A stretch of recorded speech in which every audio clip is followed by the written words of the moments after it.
Olá, amigos, colegas, alunos, mais uma segunda-feira que estamos juntos e hoje com a querida professora Patrícia Bonetti, que vai nos trazer algumas novidades a respeito de como advogar com a situação do pente fino.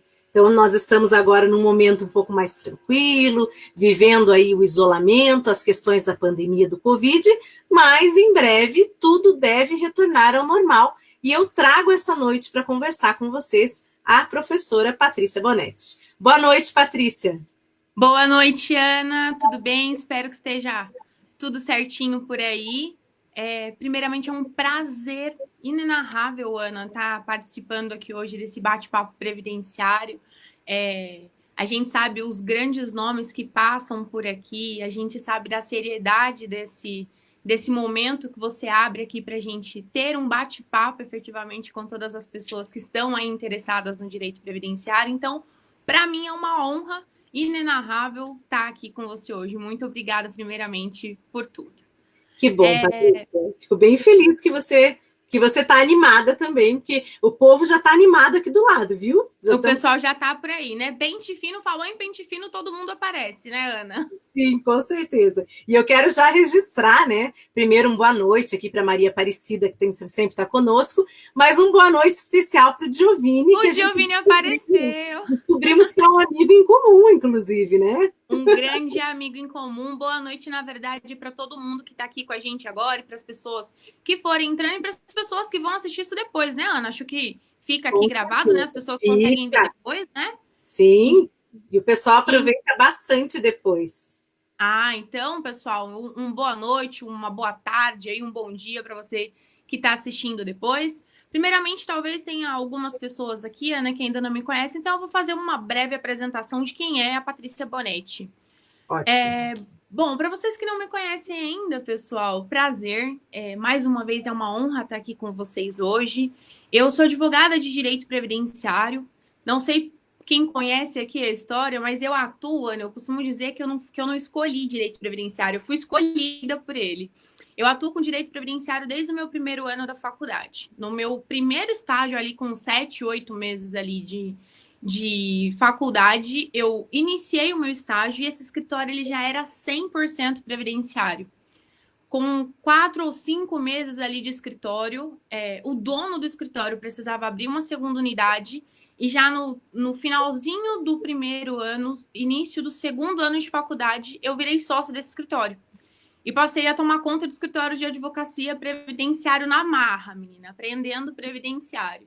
Ao contrário do que muitas pessoas acham, inclusive eu nem tive previdenciário na grade da faculdade. Foi todo o estudo ali inicial, no pontapé sozinha mesmo. A gente foi aprendendo na marra, na prática.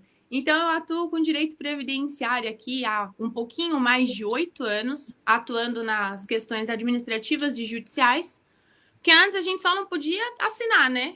Mas a petição, a instrução e o atendimento ali do advogado, ele já era realizado por mim.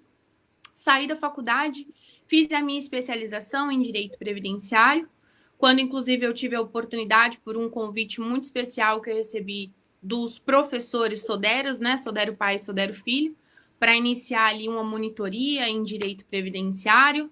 Dessa monitoria, com umas 2 ou 3 semanas, inclusive com a ajuda de uma pessoa que é uma figura que sempre aparece por aqui, que é o professor Neto Optis, que para mim também é uma pessoa que eu não tenho palavras. Tem uma dedicatória na minha dissertação para ele, que é umas 3 folhas, de tanto que ele sempre me ajudou e sempre foi solícito todas as vezes que eu precisei da ajuda e do conhecimento dele. E aí, pessoal, inicio ali então essa minha parte da docência, que é algo que eu sempre quis.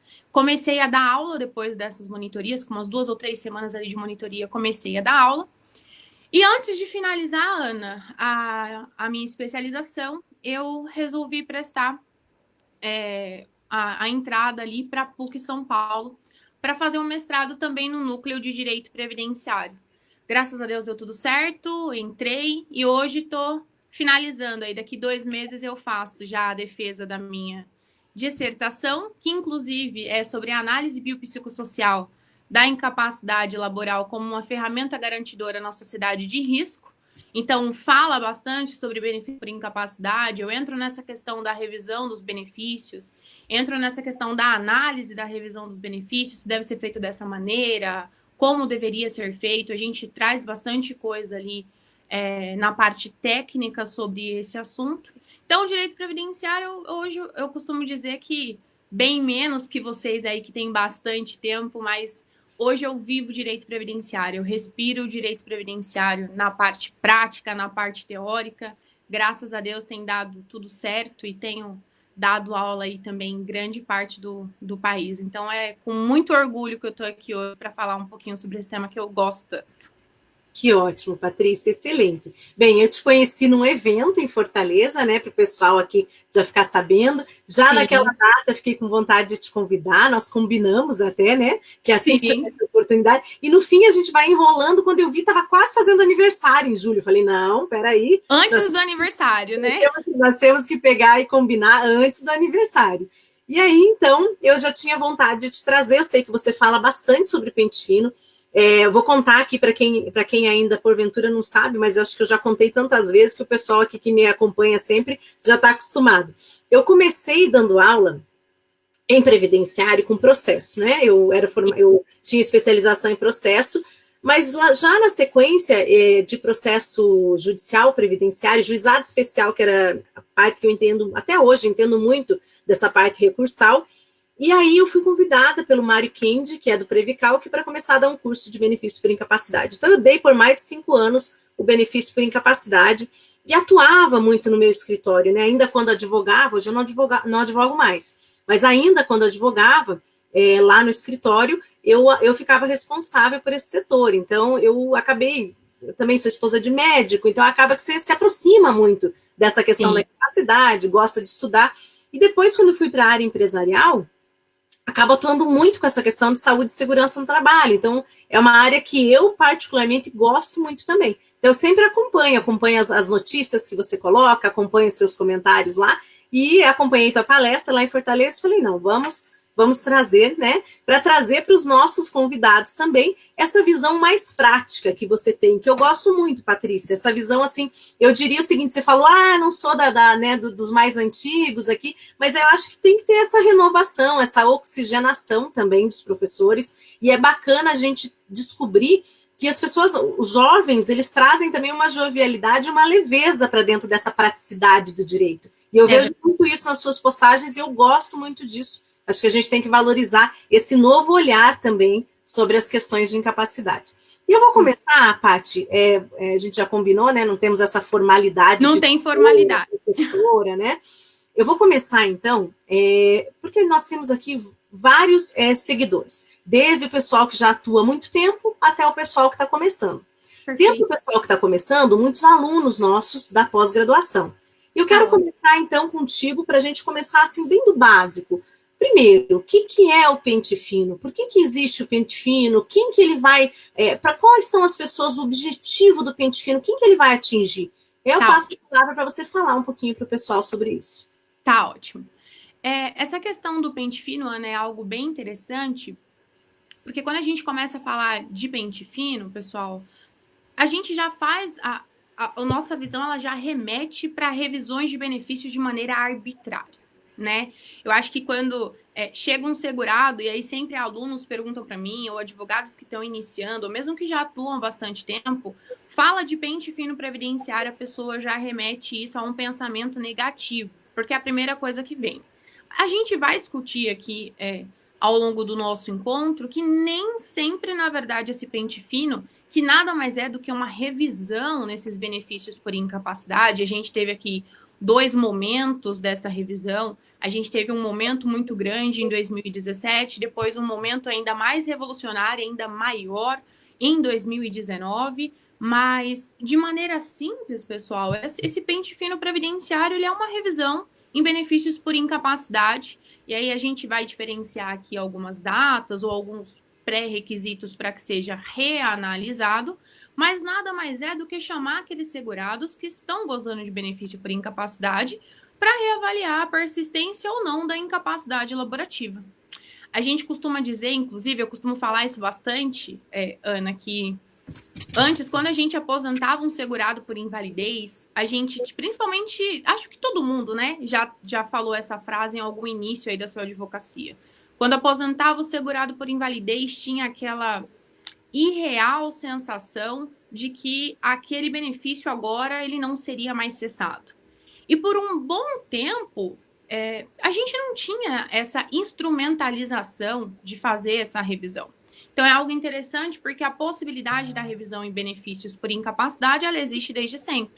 O que a gente não tinha era uma forma de ser realizada isso.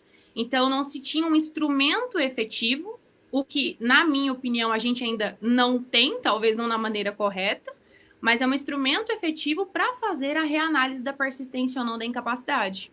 A gente tinha, então, essa irreal sensação de que quando o segurado estava no auxílio, hoje, incapacidade temporária, né, mas no auxílio doença, ele seria chamado em algum momento, porque não existia isso que hoje é tão comum para a gente de DCB, não tinha essa DCB implícita que hoje tem, que caso não haja ali na concessão daquele benefício uma data para ser cessado, que vai ali cessar nos 120 dias, isso é algo que o pente fino trouxe para a gente. Então, antigamente eu falo ali até quando a gente tem essa primeira revisão de pente fino em 2017, até ali julho de 2017, a gente tinha essa sensação de que o auxílio-doença ele ia durar até o momento que o INSS chamasse esse segurado para reavaliar a incapacidade, e a aposentadoria por incapacidade permanente hoje, mas antes a aposentadoria por invalidez, a gente tinha a sensação de que era um benefício vitalício, definitivo, um benefício que ele nunca ia ali cessar. E quando vem essa questão do pente fino cessando esses dois benefícios, chamando aquela quantidade de pessoas, isso entrou inclusive no meu pré-projeto. Assim que vem essa primeira fase de pente fino, eu estava ingressando no mestrado, então eu cheguei a fazer um levantamento de dados técnicos e era surreal, porque a gente conseguiu compilar dados que mais de 89,3% das pessoas que eram chamadas para reavaliar a persistência da incapacidade tinham seus benefícios cessados. Então foi algo que chamou muita atenção, né? Porque em um curto espaço de tempo, todas aquelas pessoas começaram a ser chamadas para reavaliar, mas parecia o que ficou conhecido, né, como o famoso levanta-te anda, porque a sensação que a gente tinha é que a sala do perito naquele momento ela era quase que milagrosa, porque todos os segurados que entravam ali incapacitados, independentemente de quanto tempo ali estava gozando os benefícios, estavam tendo ali, quase que na medida da totalidade, os seus benefícios cessados. Existem algumas pessoas, né, que não vão poder nem sequer ser chamadas, mas eu acredito que a gente vai fazendo a análise dessas outras ponderações aqui ao longo do nosso encontro. Mas para compilar, pessoal, que não tem aí muita familiaridade, o pente fino em si é exatamente isso, é esse chamamento do segurado para reavaliar a persistência ou não da incapacidade que ensejou a concessão daquele benefício previdenciário. Excelente, Paty. E acho que é importante, né, frisar para o pessoal que, embora agora, durante a pandemia, a gente não tenha esse chamamento, essas convocações elas estejam suspensas, paradas, tende aí a voltar com tudo, ainda mais considerando essa questão econômica que a gente vem enfrentando, né? Eu não tenho dúvida, Ana, justamente é uma crítica técnica que eu faço na dissertação, que foi, por exemplo, essa forma de conceder esses benefícios de auxílio-doença e emergenciais, né? Esse que antecipa o valor de um salário mínimo para as pessoas desde que preencha pré-requisitos ali, basicamente objetivos, né? Porque é analisado o laudo ali que é colocado, eu não tenho dúvida da quantidade de pessoas que vão ter aqui o chamamento. Teve muitas pessoas, Ana, que agora, nesse momento, não conseguiu fazer um pedido ali de restabelecimento dos benefícios que estavam gozando, acabaram por erro, Ana, fazendo pedidos de concessão de benefício, e aí a gente teve uma realidade aqui muito prejudicial. Não sei se alguém aí sentiu isso na prática, mas foi segurados que vieram para o escritório agora, né, mas que foram indicados ou por alunos ou mesmo pelos nossos clientes, gozavam de benefícios ali de RMI de 3, 4, 5 mil reais, fizeram de maneira errada, ao invés de fazer um pedido de prorrogação Porque em alguns casos, e aí se escutou falar que haveria essa prorrogação automática, enfim, mas ali cessou o benefício e essas pessoas fizeram um novo pedido. Daquela RMI de 3 ou 4 ou 5 mil reais caíram para o salário mínimo, porque é a antecipação desse benefício. E aí, para explicar para a pessoa, ou até mesmo como a pessoa vai manter a subsistência dela com esse valor, né? E quantas pessoas conseguiram aqui de maneira irregular conceder também esses benefícios agora, porque foram vários. Fiz um levantamento disso também, Ana. É surreal a quantidade de pessoas e o aumento que causou de pedidos de auxílio-doença ou auxílio-incapacidade agora, nesse momento de Covid, com essa possibilidade de só juntar o laudo. Porque uma coisa interessante é que na legislação e na portaria que veio regulamentando, não falava a respeito de data de laudo. Então, eu ouvi muito pessoas dizendo, e aí aqui eu sinceramente não peguei nenhum caso assim, mas vi casos de alunos, e, enfim, chegaram a me mandar, quando eu comentei sobre isso no meu Instagram, que independentemente da data do laudo, se preenchesse aqueles requisitos, eles estavam concedendo. Então, tinham pessoas utilizando de má fé para ter uma concessão, uma nova concessão agora com um laudo que, inclusive, já tinha utilizado antes para perícias anteriores. Então, eu com certeza acho que esse pente fino, talvez a gente tenha uma nova fase de pente fino aqui pós-Covid-19. Excelente. E até é importante, Patrícia, já que você entrou nessa questão da fase, a gente até identificar para as pessoas, né? Hoje, o pente fino, ele é benefício por incapacidade, mas a gente já sabe, né, que vem aí uma nova rodada que deve pegar todos os benefícios. Eu queria que você falasse um pouquinho sobre isso para o pessoal, né? A diferença, o pessoal não está, às vezes, muito preparado, mas vai ter análise do rural, vai ter análise do auxílio acidente, tem várias coisinhas aí vindo por aí, né? Essa questão da revisão do benefício por incapacidade, ela inicia, então, lá no primeiro pente fino, no ano de 2017, com a Lei 13.457 de 2017. Na verdade, lá começou na MP, né? Fez a conversão dessa lei. E aí a gente começa aqui a ter uma revisão só de benefício por incapacidade, e aqui a gente só falava, então, do auxílio incapacidade temporária e da aposentadoria por incapacidade permanente, nesse primeiro momento, lá em 2017. E ficou conhecido como o famoso BUID, né? Que esse pente fino só atingia os BUIDs. O que era o BUID? Era o benefício por incapacidade de longa duração, BUID. E o que era essa longa duração? Todos aqueles benefícios concedidos por mais de 2 anos, que não estavam passando mais por reavaliação dessa persistência de incapacidade, seriam chamados para ter aqui essa reavaliação efetivada. No ano de 2019, no dia 18 de janeiro de 2019, a gente vivenciou um segundo momento já desse pente fino, que entrou em vigor aqui a medida provisória 871 de 2019, que trouxe um pente fino totalmente diferente. E aí a gente ficou sem chão, porque além de acrescentar, Ana, na questão dos benefícios por incapacidade aqui, outros benefícios, então reavaliaria a persistência da incapacidade. Então a gente está falando de reavaliar, além dos 2 benefícios que já nascem ali com a natureza jurídica de proteção de benefício de incapacidade laborativa, aquele que vai substituir o salário enquanto a pessoa se encontra incapacitada, a gente viu também a possibilidade de chamar beneficiários de pensão por morte, desde que eles estivessem ali, e aqui ainda dentro da incapacidade, desde que eles fossem ali aqueles dependentes que têm uma deficiência ou uma incapacidade, as pessoas que recebem o mesmo benefício lá do auxílio reclusão, e a gente viu incluído outros benefícios que eles colocaram, então, além disso, os benefícios de natureza previdenciária, trabalhistas, assistenciais e tributária. Ou seja, todos os benefícios ali que tivesse alguma relação com incapacidade entraria. Porém, esse é uma das revisões, ou um dos pente finos, que veio dividido aí nessa medida provisória.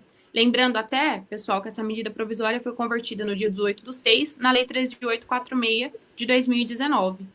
E além do pente fino, então, nos benefícios por incapacidade, acrescentaram os benefícios assistenciais, e aí alterou aqui a data, não era mais o BUID, aqueles benefícios sem reavaliação por 2 anos, era aqueles agora de 6 meses.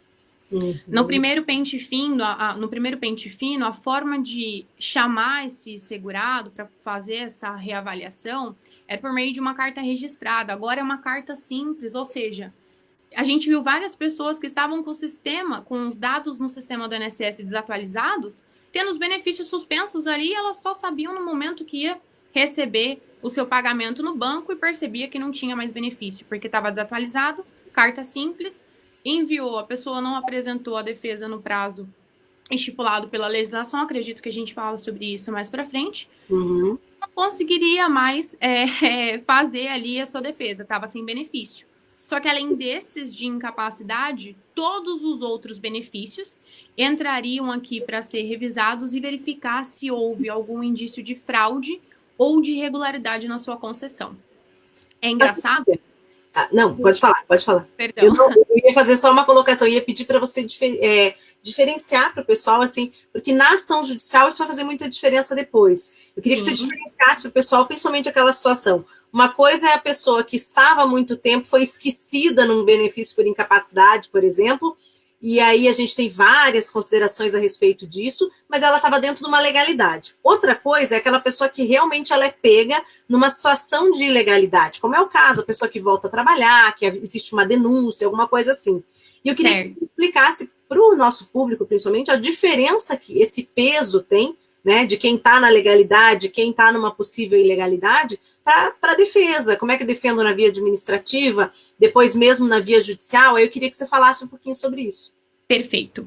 E aí, dentro dessa questão, então, de defesa, a partir do momento que essas pessoas elas são chamadas, elas têm um prazo para apresentar uma defesa, essa defesa vai ser analisada. Enquanto está na defesa ali do benefício, esse benefício fica ativo ainda. Passou da fase da defesa, se essa defesa ela não for aceita, esse benefício ele já automaticamente suspende. E aí, aqui, independentemente de qual desses dois casos estejamos falando, porque ainda faz parte toda daquela instrumentalização do processo, da questão de ampla defesa e contraditório da fase administrativa desse processo, aqui que o segurado está respondendo, saiu desse momento, esse segurado ele ainda tem mais 30 dias para ingressar com um recurso na via administrativa para poder fazer a defesa. Na prática, isso, pessoal, como a Ana disse, vai diferenciar e você, como advogado ali, como a pessoa que está defendendo esse segurado, vai conseguir vislumbrar.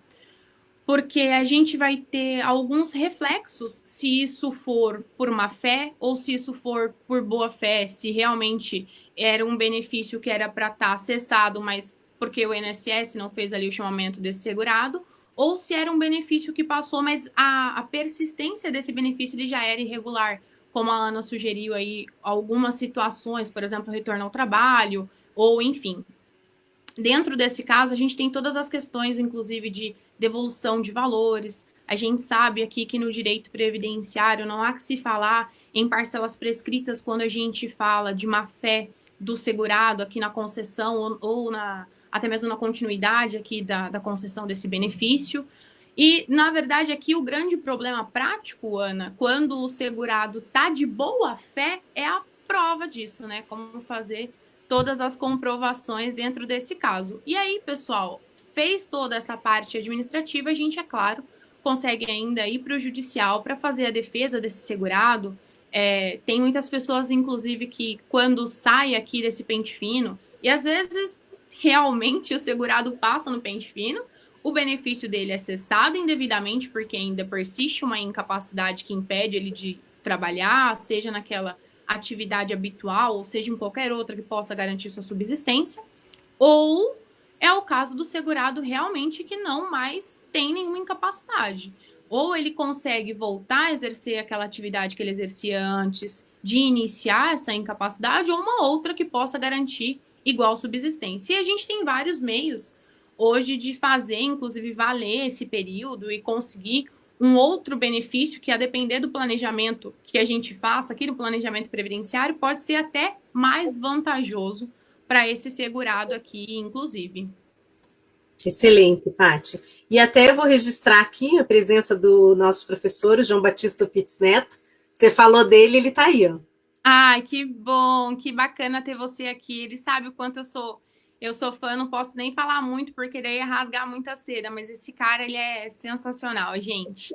Uma pessoa maravilhosa e com certeza ele consegue superar a pessoa que ele é, do profissional que ele é, porque eu vou te contar, ser advogado, ser médico e ser perito não é fácil, não, viu, Ana? Não é para qualquer um, não. É verdade.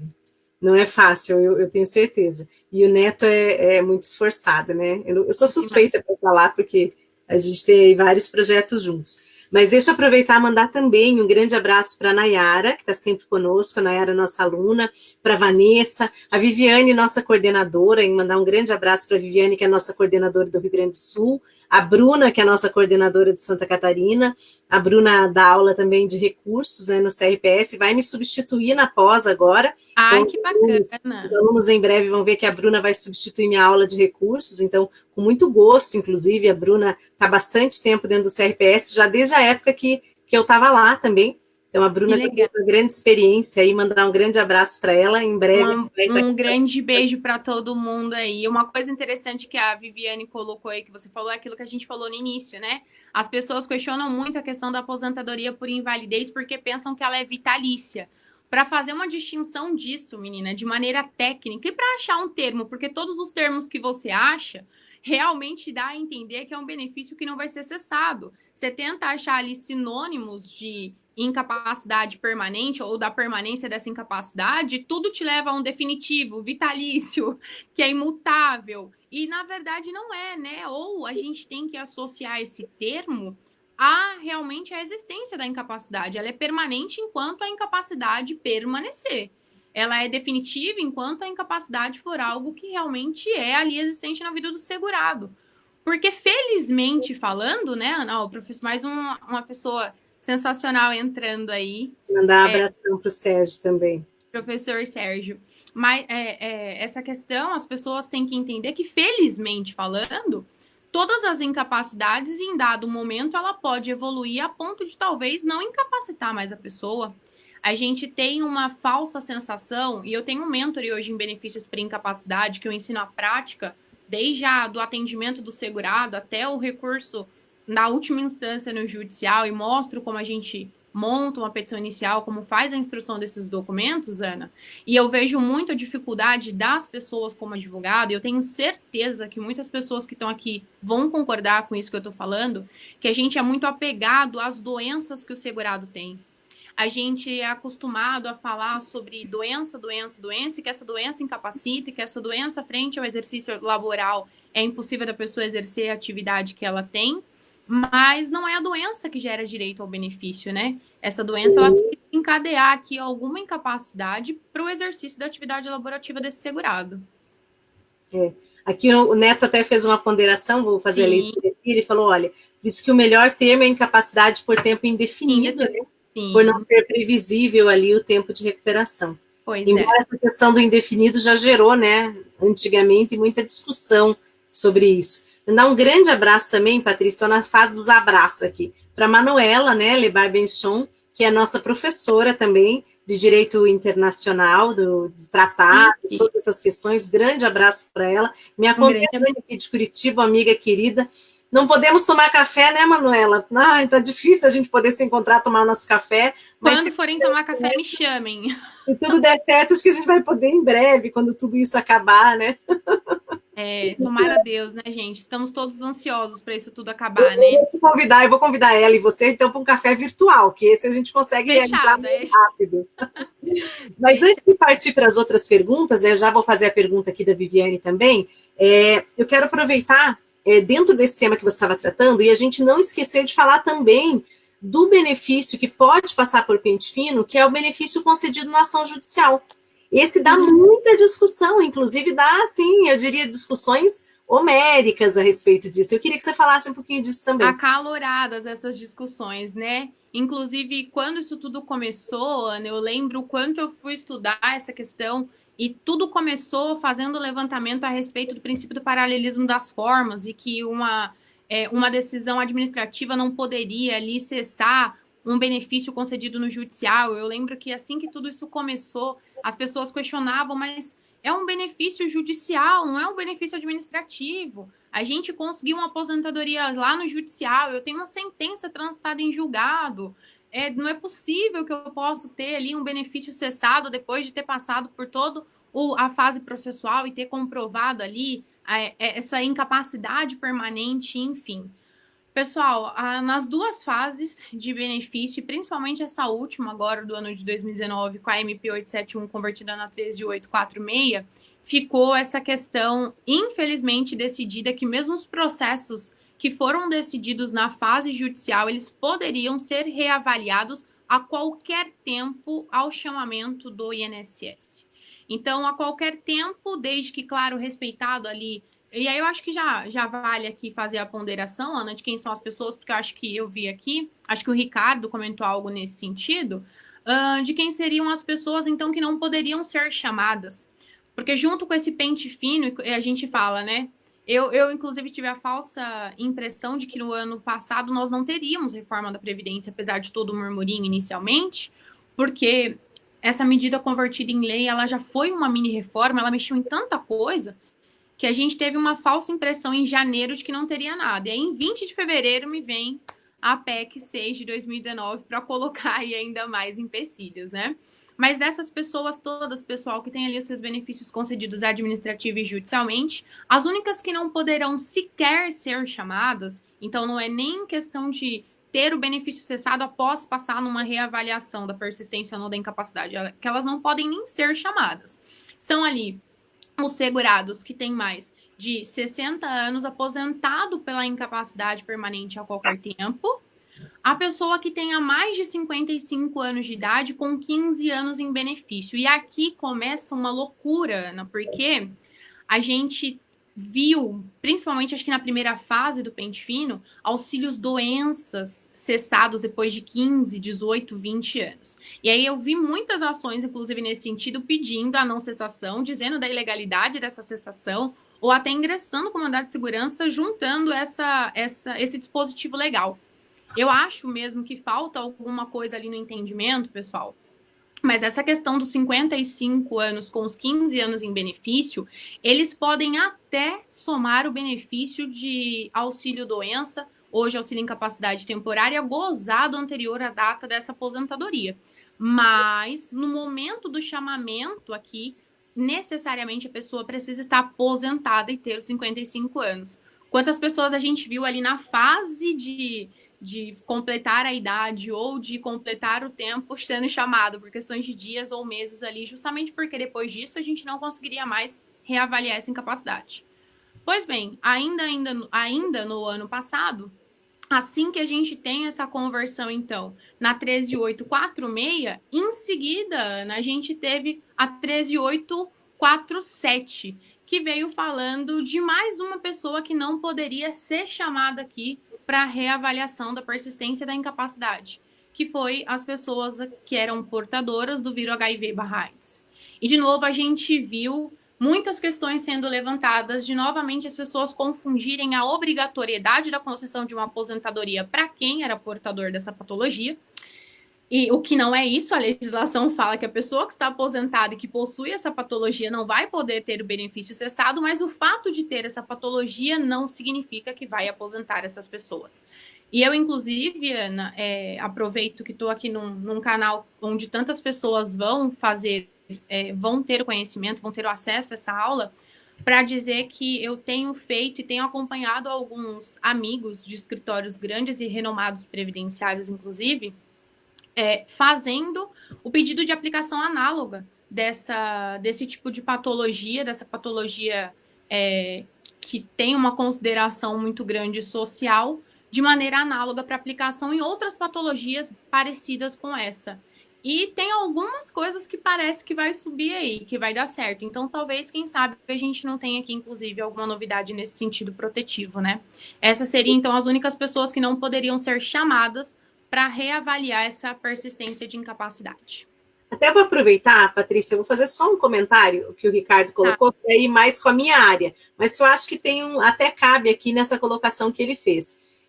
Essa questão da vitalicidade que ele comentou, eu acho que é bem importante a gente falar sobre isso, porque até a Patrícia iniciou falando, olha, não é bem o termo, né, vitalicidade, mas aí eu vou comentar até uma questão que o Neto, se ainda ele estiver assistindo, ele vai lembrar que nós temos um curso de gestão de afastados, e nesse curso de gestão de afastados a gente fala muito o seguinte, olha, não é vitalício, mas ele tem um reflexo dentro do direito do trabalho tributário que se assemelha à vitalicidade. Por quê? Porque a justiça, a gente sempre esperou, para a questão de suspensão dos contratos de trabalho, que houvesse por parte da lei previdenciária uma definição do que seria a definitividade de um determinado benefício.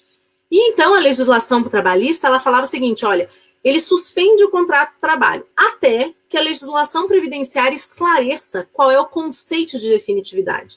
E aí, embora o benefício não seja vitalício, eu defendo e escrevo muito sobre isso e também defendo para a questão de gestão de afastados das empresas, que nesse caso em especial, eu posso entender, sim, que há um critério de definitividade dentro da legislação previdenciária e que vai permitir que a empresa faça os desligamentos. Essa pessoa, ela tem um determinado benefício, né? Ela está dentro daquela questão de definitividade que o Ricardo ali citou, e então, em razão disso, a empresa poderia chamar esses empregados e desligá-los da folha de pagamento, o que tem reflexos diversos, né? Tem o reflexo, por exemplo, quando nós estamos falando de uma questão acidentária, FGTS, plano de saúde, outros benefícios previstos, às vezes, em convenção coletiva.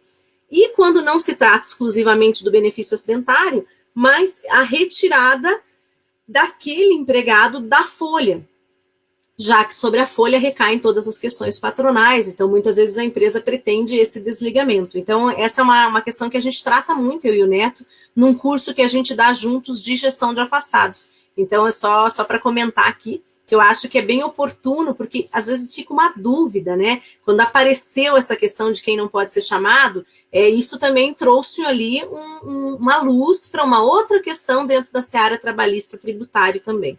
Certo. Né? É engraçado. É interessante essa colocação, Ana, porque tem reflexo, inclusive, numa coisa que as pessoas confundem muito, que é a questão da parcela de recuperação. Quando a gente lê lá na parcela de... O Neto disse que tá aí, Ana. Entendo ele ali, Essa parcela de recuperação, quando a gente vai olhar lá, primeiro que é uma confusão para entender quem tem direito, se você paga automaticamente, se tem que fazer um pedido autônomo para que seja implantado isso. Parcela de recuperação. Também o que é o conceito de boa-fé, né? Sim, é verdade. Essa questão, e aí entra um pouco disso que você falou, porque eu peguei algumas questões dessa na prática que em dado momento você fica assim, meu Deus, e agora o que eu faço com esse segurado? Porque como você bem colocou e tem muito mais conhecimento por óbvio disso que eu, mas o contrato de trabalho desse segurado que estava ali empregado quando recebeu um benefício por incapacidade, ele fica suspenso. E quando a gente fala da parcela de recuperação do artigo 47 da Lei 8.213 de 91, pessoal, e aí só para fazer aqui um aparato geral, é uma parcela que é paga para os segurados que estavam ali em benefício por incapacidade, e a gente vai verificar em benefício por incapacidade não, né? Na verdade, aposentadoria, porque, de novo, a gente tem ali algumas diferenças nesse sentido.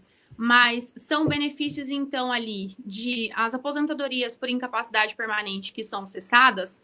Se na continuidade desse benefício tinha mais de 5 anos, esse segurado vai receber lá aquelas 18 parcelas.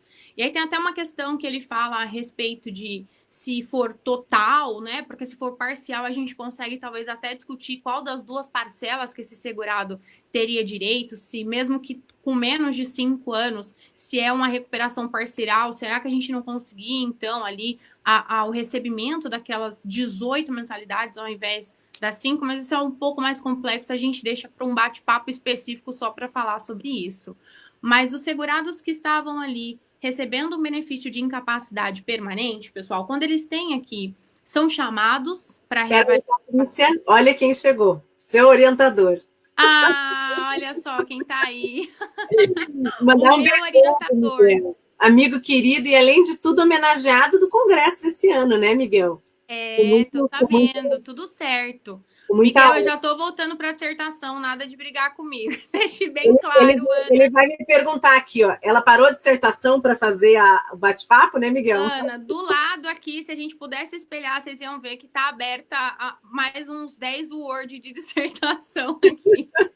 Mas vai dar tudo certo, se Deus quiser, e o Miguel não me matar antes disso, gente. Mas aí quando a gente... Pode matar, porque isso tudo faz parte do mestrado e faz a gente melhorar depois. Pode brigar. É verdade. Pode brigar. Eu já falei para ele, professor, pode continuar brigando, só não desiste de mim, tá tudo certo. E aí, então, quando a gente fala dessas mensalidades de recuperação aqui, esse segurado, ele goza. Se ele ficou em mais de 5 anos aqui nessa aposentadoria, por até 18 parcelas. As 6 primeiras parcelas aqui, esse segurado vai receber o mesmo valor que estava recebendo enquanto ainda aposentado. As 6 parcelas do meio, ele vai receber ali 50% do valor que ele recebia enquanto estava aposentado. E aí tem uma discussão se mesmo sendo, porque daí começa a confundir essas mensalidades de recuperação com o próprio benefício, que é substitutivo de remuneração. E aí tem muitas perguntas, Ana, no sentido, pode ser quando reduzir para 50% ou 25%, que aí são as 6 últimas parcelas, menor do que o salário mínimo, mas não é um benefício ainda substitutivo de remuneração, não continua esse caráter, enfim.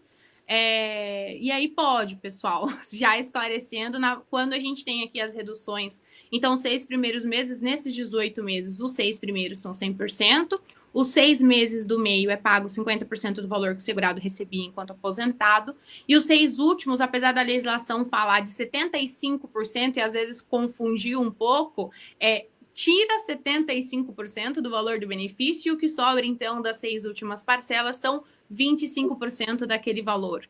E aí começa-se numa discussão, e aí a gente tem aqui muito dividido, eu e o Miguel já conversamos muito sobre isso, ele que está aí vai falar talvez um pouco sobre isso, que essas parcelas causam alguns reflexos.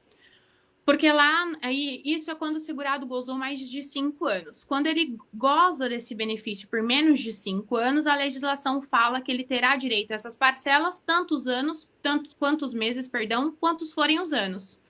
Então, se for menos de 5 anos, ele vai gozar de tantos meses quanto forem os anos. 1 ano, 1 mês, 2 anos, 2 meses, enfim, esse vai ser o período de mensalidade de recuperação que esse segurado vai ter. Mas a legislação, quando fala sobre isso, na linha A, dos 2 incisos, o primeiro e o segundo, Ana, ele fala que se esse segurado tem para onde retornar, que é exatamente essa questão da suspensão de trabalho, que ele não vai ter direito a essa parcela de recuperação. E aí, às vezes, pode ser que o contrato dele ainda esteja aberto lá no INSS, né, pessoal, porque não houve o devido acerto do CNIS para fazer o encerramento, enfim, mas tem acontecido isso já que a Ana falou, de ter tirado esse segurado da folha ali, esse segurado realmente não tem mais para onde retornar.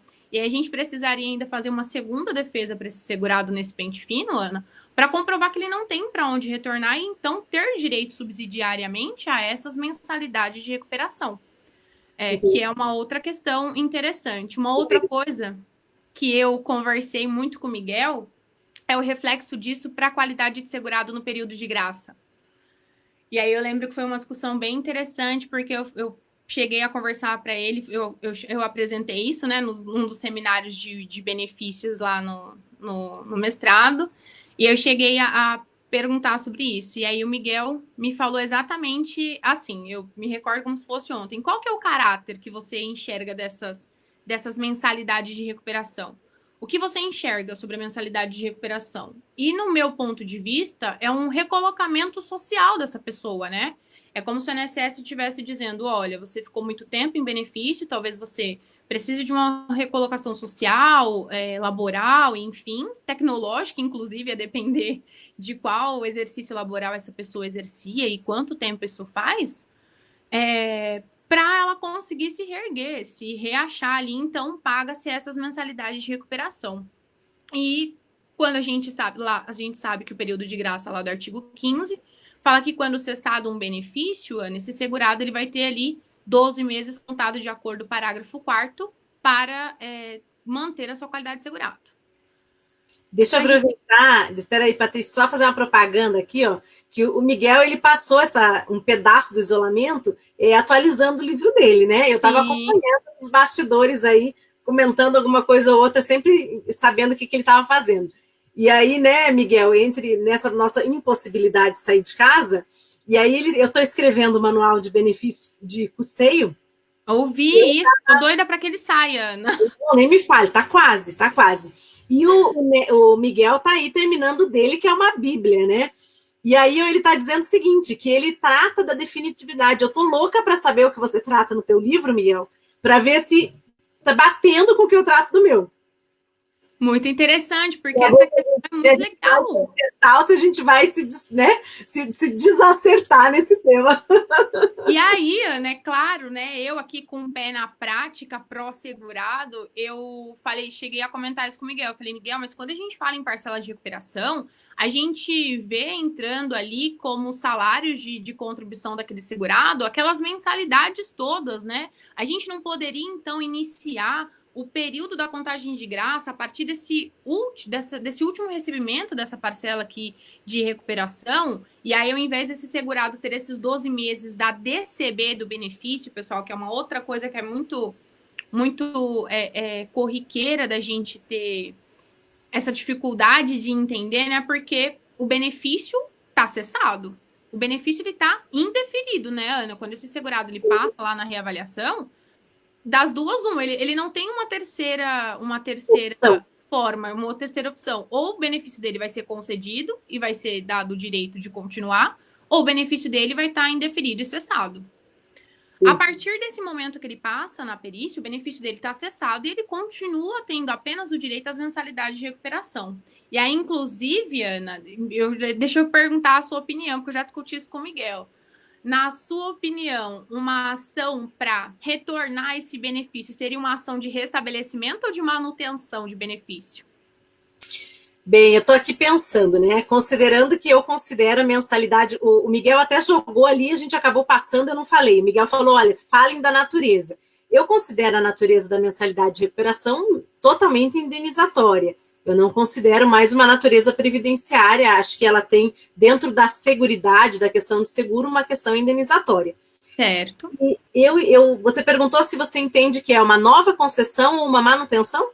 É do tipo, quando o segurado ele chega para a gente, ele chega para pedir um benefício. E apesar de eu achar que o nome efetivamente não tem ali muito a ver com o que você vai fazer, desde que você faça o pedido correto, é uma das maiores dúvidas que eu tenho. O segurado, ele tá com benefício, ou melhor, é uma das dúvidas que chega, né? O segurado tá com benefício cessado, mas ele tá nas parcelas de recuperação. Ele ainda se sente incapacitado, eu ingresso com ação judicial de restabelecimento ou de manutenção de benefício? Dentro desse seu pensamento de qual é a natureza jurídica dessas parcelas, qual ação você... Eu entendo que é restabelecimento, porque já está cessado, né? Como eu considero que a mensalidade de recuperação ela é meramente indenizatória, ela não tem mais o critério protetivo de previdência, ele está indenizando por algo na questão mais de seguro, na minha concepção, eu tenho que restabelecer, ele foi cessado, né? Cessado. Mesmo que esteja recebendo. Tanto que, se eu for, então, lá para a parte da questão processual, discutir a delimitação da lide. A minha delimitação da lide, a minha DER, é na data da cessação. Mesmo que depois eu tenha que fazer um ajuste de contas no final e compensar o valor que vai ser recebido numa possível concessão com a mensalidade de recuperação. Então, ali eu faço um ajuste de contas, um abatimento, uma compensação. Mas o nome certo, a meu ver, ele é um restabelecimento que foi cessado e a minha nova DER, ou seja, digamos assim, não diga que é uma nova DER que está errado dizer, mas a data de recuperação desse restabelecimento é exatamente na data do dia seguinte da cessação.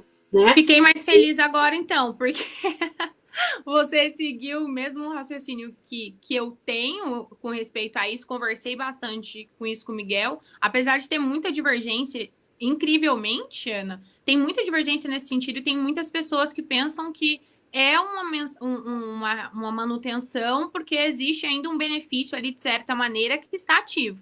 No meu ponto de vista, eu enxergo exatamente como você. Ela tem um caráter indenizatório, né? Embora seja ali um benefício que teoricamente esteja ali concedido, eu, inclusive, quando a gente vai agora para a questão processual de novo, previdenciária, necessariamente para a gente entrar com pedido judicial, a gente tem que ter ali o prévio requerimento administrativo. A gente entra com o indeferimento, né? E se a gente junta um indeferimento nesse processo, a gente pede um restabelecimento desse benefício, e é exatamente o que você falou, que é uma consideração muito importante, essa ponderação a ser feita, que é pedir ali as diferenças de valores quando a gente entra com restabelecimento nesse tipo de caso, pessoal, que as parcelas de recuperações, essas mensalidades de recuperação, elas ainda é uma realidade para o segurado, ele está recebendo ela, que é fazer exatamente essa compensação a partir da nova DIB, né, da nova data de início desse benefício, porque a DER realmente vai ser fixada, se tudo der certo, lá na DCB desse benefício. Os 6 primeiros meses, basicamente, a gente pode-se dizer que não tem nenhum impacto aqui, a não ser que o segurado ele era beneficiário de talvez um acréscimo de 25% da grande invalidez, porque daí, nesse caso, teria, sim, ainda uma diferença a ser recebida desse segurado. Mas a partir desse 7º mês ali, que é onde nós teríamos o abatimento e a redução desse valor, a gente pede para que seja compensado e seja paga essas diferenças. No judicial, Ana, apesar do Juizado Especial Federal ser muito criticado, nunca tivemos problema na questão prática nesse sentido. Todas as vezes que a gente consegue comprovar a persistência da incapacidade, desde que, claro, não haja ali uma quebra da DI, né? Algo que possa comprovar um agravamento ou uma superveniência de uma nova incapacidade que gere uma nova DI para o segurado. Se a gente consegue puxar ainda a mesma incapacidade anterior à da cessação, é pago normalmente aqui essa compensação, essa diferença dessas parcelas para o valor real. Excelente. Deixa eu aproveitar, só fazer a leitura. O Giovanni fez um comentário interessante, tem a ver com o nosso tema que a gente estava debatendo antes da questão da mensalidade. Ele falou, olha, referente à questão da definitividade, né? Cancela contrato, não cancela, suspende, não suspende, retira da folha. Giovanni falou o seguinte, olha, a PEC trouxe um expresso rompimento do vínculo com a aposentadoria, encerrando a relação contratual, ao passo que a forma indefinida do benefício pode levá-lo a uma recuperação e o segurado não tem a garantia do seu retorno ao posto de trabalho, ainda que readaptado. Então, antes da PEC, não havia previsão do rompimento, porém, com a previsão, coloca o segurado que possivelmente se recupera ou numa perícia regular, na forma da lei, deixa de gozar o benefício após a parcela de recuperação. Então, literalmente, coloca o segurado em um novo limbo pós-reforma. Interessante, Giovanni. É uma colocação para a gente pensar também, né? Até para eu pensar essa forma que eu defendo, que é a questão da retirada da folha, da possibilidade, né? E o Neto fez uma ponderação boa também. Olha, hoje nós estamos aqui cheios das ponderações que nos fazem aí refletir, Patrícia. Olha o que o Neto falou. E o retorno ao trabalho? O que mais as empresas têm dúvida, e muita empresa acaba, é mandando o colaborador ficar em casa nos 6 primeiros meses, na dúvida, né? Benefício está cessado, ela é indenizatória, não é? E aí eu vou deixar você dar a tua opinião no final do AMIN aqui também, né? Mas a gente acha parecido nesse caso aí. Isso é uma questão importante, porque a própria legislação, ela traz essa questão para a gente, né?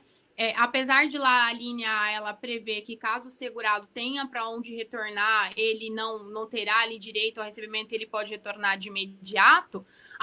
Os próprios artigos ali das linhas subsequentes, ela fala que o recebimento desse benefício, justamente por conta dessa questão de talvez até imitar um pouco para quem não está tão acostumado, se a gente falar nessa questão de indenização, imita um pouquinho, pessoal, aquela questão do auxílio acidente. Então, a própria legislação fala para a gente que o segurado ele pode receber essas parcelas e exercer uma atividade remunerada. Então, que não teria nenhum problema aqui no caso do recebimento do benefício e uma continuidade laborativa ou uma prestação laborativa nova. Pode fazer sua ponderação, Ana, perdão. Não, eu penso igual você, eu acho a mesma coisa, a legislação foi clara, o Miguel aqui, até já apontei aqui o comentário do Miguel também, pode retornar de imediato, e quanto mais indenizatória for essa natureza, né, mais desvinculada ela está de todos os reflexos previdenciários advindo de cessação, suspensão de benefício. Sim. Então, essa parte eu acho que é tranquilo também. Deixa eu mandar um grande abraço aqui, Patrícia, porque durante a nossa live vão chegando nossos coordenadores aqui. Nosso coordenador aqui de Londrina, no Paraná, o André. Saudade, André, um abração. Saudade você, a Thaísa, nos eventos por aí, né? Mandar um abração para a Thaísa também. Hoje ela não está aqui, mas depois eu vou cobrar que ela não apareceu, viu? E deixa eu te falar mais uma coisa. Olha, aqui a Lívia entrou num tema que a gente até comentou que a gente ia falar sobre ele, né? Então, o intercalamento ali, né? Eu bati o olho também, Ana. A gente falou, olha, esse tema é importante porque a gente tem umas 3 considerações para fazer, né, Patrícia? Sim. Então, a primeira que eu vou passar para você é para falar o seguinte, olha, nós temos formas diferentes de compreender um período dentro do direito previdenciário. Então, eu posso entender ele como tempo de contribuição, eu posso entender ele como tempo e carência, ou eu posso entender esse período, se ele estiver ilegal, por exemplo, como nada. Mas no caso aqui, a mensalidade de recuperação, existe pessoal que fica com muita dúvida. Nós temos duas coisas para falar. A primeira, sobre mensalidade de recuperação, e aproveitando o tema, vou passar para a Patrícia até iniciar, falando o seguinte, e os períodos que ficaram em gozo de benefício por incapacidade. Esse tema é velho, eu posso dizer, a gente já falou disso muito aqui. Mas não sai da moda, é incrível isso, né? Sai da moda, é incrível, porque tem sempre algum problema sobre esse período. Então, no passado, a gente tinha uma visão, hoje a gente tem uma visão um pouco mais tranquila. Antigamente, né, Patrícia, ficava assim, entre períodos de atividade. Então, eu tenho que ser um segurado obrigatório da Previdência. Então, eu passo para você esclarecer para o pessoal. Primeira parte, período de gozo de benefício de incapacidade, depois período de mensalidade de recuperação. Perfeito. É interessante isso, que eu tenho até um caso de sustentação para jogar aqui, para falar exatamente isso que você falou, Ana. Essa questão de o efetivo recolhimento, lá, a contribuição para a Previdência e o trabalho, né? A legislação, pessoal, ela traz aqui para a gente, como a Ana diz, talvez não seja algo que seja novo para vocês, mas a gente pode fazer aqui o famoso intercalamento, né? Dentro daquele rol do que é tempo de contribuição, do que a legislação previdenciária considera como tempo de contribuição, ela traz os benefícios por incapacidade. Aqueles que não são de natureza acidentária, desde que intercalado entre contribuições. Só que a gente tem um único problema, que é o decreto 3048 de 99, que ele traz um outro termo, ele não traz essa questão desde que intercalado entre contribuição. Agora eu não me recordo bem, mas ele traz algo como, acho, salvo o melhor juízo, entre atividade. Entre períodos de atividade. Entre períodos de atividade, né, Ana? Era toda a problemática, né? Exatamente, o problema todo ele surge aqui. Porque, inclusive, a Instrução Normativa 77 de 2015, a Bíblia, lá, a Constituição Federal do INSS, ela traz essa possibilidade, ela tem um dispositivo lá, salvo o melhor juízo, é o artigo 153, que é reservado a uma ACP, inclusive, que é... E aí, de novo, né, isso entra numa loucura, porque tem... A aplicação administrativa ela é aplicada em determinada região, em outra região não era, mas se você entrasse no judicial, você também conseguia a aplicabilidade. E aí começou a discussão sobre esse intercalamento. Então, você tinha um exercício remunerado ou pagava previdência ali anteriormente, goza de benefício por incapacidade. E aqui, pessoal, seja porque a gente fez um planejamento e é mais vantajoso qualquer modalidade de aposentadoria, eu tenho batido muito na tecla, Ana, da aposentadoria da pessoa com deficiência. Seja ela na modalidade por tempo de contribuição ou por idade, que manteve aqui tudo sem nenhum impacto ainda, por enquanto, da reforma da Previdência, e a gente consegue, principalmente essas pessoas que gozaram de benefício por incapacidade, talvez trazer ali aquelas questões mais implícitas de barreiras e colocar essa pessoa como deficiente e intercalar esse período aqui que ela ficou em benefício por incapacidade com algumas parcelas. E aí, então, esse intercalamento é exatamente isso. Tinha contribuições antes, goza de benefício no meio, e ao final do gozo do benefício, paga-se uma contribuição previdenciária. Como a gente mencionou, apenas o decreto regulamentador fala entre exercícios da atividade. Ele é o único que traria, então, esse caráter de que precisaria ser um contribuinte obrigatório. Mas aí a gente já excluiria, então, de pronto, essa possibilidade de fazer um intercalamento para o contribuinte facultativo, que foi o que aconteceu no meu caso, Ana. Eu tenho um processo que hoje ele subiu para a TNU, salvo o melhor juízo, justamente porque na sustentação oral, no meu recurso, todos eles entenderam. Minto, na verdade, eu tive um voto vencido, que daí depois da sustentação oral ele veio comigo, mas o relator e o outro que fez o julgamento na turma recursal aqui do GF São Paulo não entenderam dessa maneira. Era uma segurada que nunca foi segurada obrigatória. Ela fez o pagamento como facultativa, ficou incapacitada, ficou em benefício por 18 anos, mas era auxílio-doença, não preenchia os requisitos, então, para não cessação no primeiro pente fino. Pagamos as parcelas de recuperação posterior e eu pedi esse intercalamento, porque então ela faria jus ao tempo de contribuição e à carência necessária, pessoal, porque isso é algo interessante. Esse período, então, ele precisa ser contado como tempo de contribuição, como carência e como salário de benefício. o valor de RMI que esse segurado ele recebe, ele entra também como salário de benefício por todos esses meses para achar a RMI de uma das aposentadorias, que pode ser qualquer uma, desde que comprove os requisitos mínimos legais lá para que seja concedido. E o entendimento foi de que ela não poderia, porque ela estava burlando o sistema previdenciário, tem isso gravado, estava burlando o sistema previdenciário, porque tinha poucas contribuições antes e depois vai lá e faz o intercalamento com uma única contribuição e quer ser aposentada.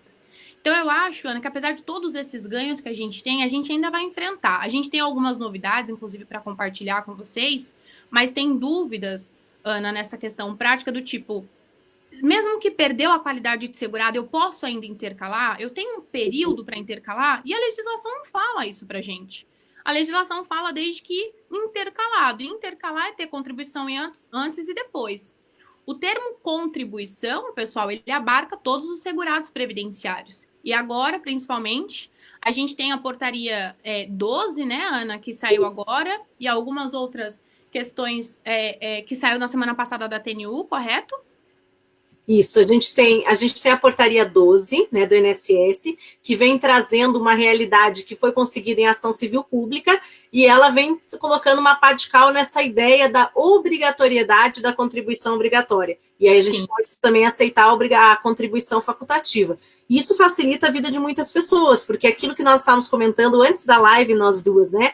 Às vezes a pessoa não tem para onde voltar. Se ela não tem para onde voltar, como que ela vai? Às vezes ela não tem condições também. Essa incapacidade, ela não é vista pelo médico perito, mas ela é uma realidade na vida daquele segurado. Então, a contribuição facultativa, ela não obriga, porque às vezes quando você dizia assim, tinha que ser uma contribuição obrigatória, parece que a legislação ela estava forçando o segurado a cometer... A burlar o sistema. A burlar o sistema. Eu sentia isso. Eu senti muito isso. Era como se fosse uma obrigatoriedade. Ela falava, olha, só tem chance se você fizer isso. A pessoa ia vender um mês de Avon só para poder dizer que tinha uma contribuição. Ana, eu falo isso para os meus alunos do Mentor. Eu falo, olha, fala que vende Rinodê que tá tudo certo. Todo mundo vende Rinodê, né? E é exatamente isso. Então, eu acho que a ação civil pública que nós já tínhamos aqui no Sul, e que depois ela vem no Rio de Janeiro, ela vem atendendo um anseio da sociedade, aí o INSS, então, coloca a portaria número 12. E recentemente, que a gente estava conversando também, nós temos uma decisão de um incidente de uniformização nacional, da TNU, que vem falando, olha, e vai servir para carência também. Então, a gente está avançando, né? Embora tantos problemas que a gente vem vivendo, nas questões dogmáticas, nas regras gerais, né? Falar mais certo aqui, Miguel, nas regras gerais, assim, mais núcleo duro da nossa legislação previdenciária, nós estamos tendo alguns sucessos, são poucos. Alguns avanços protetivos, mas né? Alguns avanços protetivos. E eu vejo essa questão de carência, tempo de contribuição, validação de intercalamento, como uma questão muito, muito importante, principalmente para o planejamento previdenciário, muito importante para a pessoa tomar um rumo, decidir o que ela vai fazer nessa situação toda que a gente tem visto, né? E vou aproveitar, Paty, só ler, antes de ler alguns comentários aqui do pessoal, Tá, vocês estão gostando, tá maravilhoso, os comentários são excelentes, a Patrícia está aqui com a gente, printa a tela, tá? Eu vou fazer um sorteio. Tô de coração muito bom hoje, hein, pessoal? Ai, que coraçãozinho mais bom. Escolher o tema, tá? Nós estamos com a sala virtual do IEPREV. São mais de 10 cursos que serão feitos pelo Zoom, 4 horas junto com o professor, total interação. Então, nós temos mais de 10 cursos na sala virtual do IEPREV. Quem clicar na nossa tela, marcar a professora Patrícia Bonetti, lá no Instagram dela, @Patrícia... @DRA Patrícia Bonetti. DRA Patrícia Bonetti, com 2 T's, né, Patrícia? Isso mesmo, 2 T's, isso mesmo. O meu nome, professora Ana Paula Fernandes, e o nome do IEPREV. Aí, no finalzinho da nossa live, que vai ser daqui uns 10, 15 minutinhos, eu vou lá, a professora Patrícia vai dar um número pra gente, e eu conto em ordem decrescente, como a gente sempre faz aqui no programa. Então, nós temos aí 94 pessoas online. Quanta gente! Para o Facebook é muito legal, porque o engajamento dele é um pouco diferente do Instagram, então é um excelente número, tá? Então, printem a nossa tela, deixem a gente bem bonita, né, Paty? Bem bonita. A gente podia fazer um congelamento, Ana, tipo, contar 1, 2, 3 e a gente fica paradinha. Vou arrumar o cabelo aqui, para a gente dar uma paradinha para o nosso vídeo. Tô pronta. 1, 2, 2, 3. Já deu, Ana. Conseguiram, certeza que deu certo. Então, deixem a gente bem gatas lá, bem bonitas, printem a tela e coloquem lá no Instagram, marcando a gente, que a gente vai ver ainda hoje. A pessoa. O Neto disse que vai ter curso dele. Até eu vou. Eu posso postar a gente também, Ana, para eu concorrer. Pode concorrer. Vai ter curso do Neto, isso mesmo. Tem curso do Neto, tem curso do Jesus, tem curso do Dr. Roberto, tem curso meu, tem curso do Washington, que é nosso diretor também, tem curso do Dr. Lázaro, tem curso do Marcelo Barroso. A sala virtual está incrível, tá? São mais de 10 cursos do IEPREV, com interação total com o professor por meio do Zoom, atendendo essa nova realidade, né, Patrícia? Esse novo normal que a gente vai viver aí.